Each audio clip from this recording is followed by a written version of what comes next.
Herkese merhaba arkadaşlar. Taşacak bu denizin sevilen oyuncuları Burak Yörük ve Ava Yaman'ın mağaza çekiminden ilk görüntüleri geldi. Mağaza çekiminden olan görüntülerde de görüldüğü üzere fanlar tarafından yoğun ilgi var ve herkes Taşacak bu deniz yıldızlarını yakından görmek istiyor.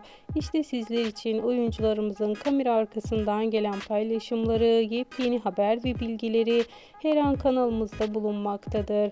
Eğer sizler de dizinin merak ediyorsanız ve oyuncuların günlük paylaşımlarını görmek istiyorsanız kanalımı takipte kalmayı, bildirim zilini açık tutmayı unutmayın. Bir sonraki videolarımızda görüşmek üzere. Hoşça kalın.